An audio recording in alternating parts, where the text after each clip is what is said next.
नमस्कार, यूनिक आवाज़ में आपका स्वागत है।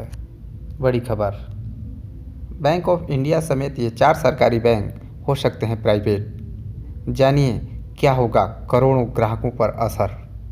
रॉयटर्स की एक रिपोर्ट के मुताबिक सरकार ने जिन 4 बैंकों को शॉर्टलिस्ट किया है उनमें bank of Maharashtra, bank of India, Indian overseas bank और सेंट्रल बैंक ऑफ इंडिया के नाम हैं। भारत सरकार ने देश के 4 बैंकों को शॉर्टलिस्ट किया है जिनका प्राइवेटाइजेशन किया जा सकता है। सरकारी बैंकों को बेचकर सरकार राजस्व कमाना चाहती है ताकि उस पैसे का उपयोग सरकारी योजनाओं पर हो सके। सूत्रों ने इस बात की जानकारी दी है। सरकार बैंकिंग सेक्टर में बड़े स्तर पर प्राइवेटाइजेशन करना चाहती है। फिलहाल बैंकिंग में सरकार की बड़ी हिस्सेदारी है जिसमें हज़ारों कर्मचारी काम करते हैं। प्राइवेटाइजेशन राजनीतिक रूप से बहुत जोखिम वाला काम है क्योंकि इससे रोजगार का खतरा पैदा हो सकता है। बैंक कर्मचारियों ने इस बात की आशंका पहले ही जता दी है। भारत सरकार फिलहाल बैंकिंग सेक्टर में प्राइवेटाइजेशन टू टायर बैंकों के साथ शुरू करना चाहती है। क्या कहती है रिपोर्ट?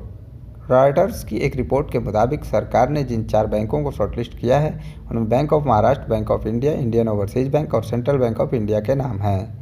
इस बारे में 2 अधिकारियों ने रॉयटर्स को जानकारी दी है।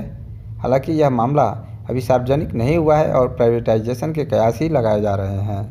सूत्रों के मुताबिक 4 में 2 बैंकों का प्राइवेटाइजेशन 2021-22 के वित्तीय वर्ष में हो सकता है जो अप्रैल में शुरू होगा। सरकार फिलहाल छोटे बैंकों से कदम आगे बढ़ा सकती है क्योंकि इससे आगे के बारे में अंदाज़ा मिल जाएगा। सूत्रों ने यह भी बताया कि आने वाले वर्षों में बड़े बैंकों को भी बेचने की प्रक्रिया शुरू हो सकती है। हालांकि स्टेट बैंक में सरकार अपनी बड़ी हिस्सेदारी रखना जारी रखेगी क्योंकि इसके जरिए देश के ग्रामीण इलाके में कई सरकारी योजनाएं चलाई जाती हैं। बैंकिंग सेक्टर में प्राइवेटाइजेशन का काम पहले भी हो चुका है। आईडीबीआई एक सरकारी बैंक था जो 1964 में देश में बना था। एलआईसी ने आईडीबीआई में 21,000 करोड़ रुपये का निवेश करके 51% हिस्सेदारी खरीदी थी। इसके बाद एलआईसी और सरकार ने मिलकर 9300 करोड़ रुपए आईडीबीआई बैंक को दिए थे। आईडीबीआई बैंक में एलआईसी की 51% और सरकार की 47% हिस्सेदारी है। बैंकिंग एक्सपर्ट्स बताते हैं कि प्राइवेट होने पर ग्राहकों के खाते पर खास असर नहीं होता है।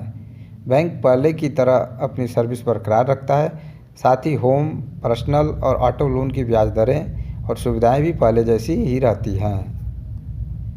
सरकारी प्राइवेट बैंक की परिभाषा। नियमों के मुताबिक जिस बैंक के 50% से ज़्यादा शेयर सरकार के होते हैं उसे सरकारी बैंक घोषित किया जा सकता है, लेकिन इसके लिए आरबीआई और अन्य रेगुलेटर से मंजूरी लेनी होती है। प्राइवेट बैंक में 50% से ज़्यादा हिस्सेदारी सरकार के पास नहीं होकर बल्कि किसी संस्था या फिर कंपनी के पास होती है। इन शेयर्स का मालिक व्यक्तिगत भी होता है और कॉरपोरेशन भी होते हैं। सार्वजनिक क्षेत्र के बैंकों को 2 श्रेणियों में बांटा गया है, राष्ट्रीयकृत बैंक और स्टेट बैंक और उसके सहयोगी। राष्ट्रीयकृत बैंकों में बैंकिंग इकाई और कामकाज पर सरकारी नियंत्रण होता है। सरकारी और प्राइवेट बैंक की तरफ से बैंक में जमा पैसे पर दिए जाने वाले ब्याज की दर लगभग बराबर होती है।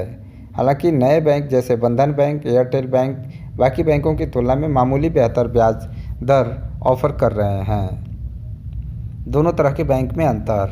लोन के मामले में सरकारी बैंक की ब्याज दरें प्राइवेट की तुलना में थोड़ी कम हैं। जैसे कि एसबीआई ने महिला ग्राहकों के लिए कम ब्याज दरों में होम लोन का ऑफ़र दिया है जिसमें 30 लाख तक के लोन पर 8.35% की ब्याज दर है।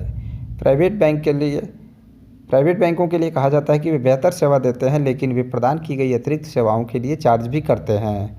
सरकारी बैंकों की फीस और चार्ज प्राइवेट की तुलना में कम होती है।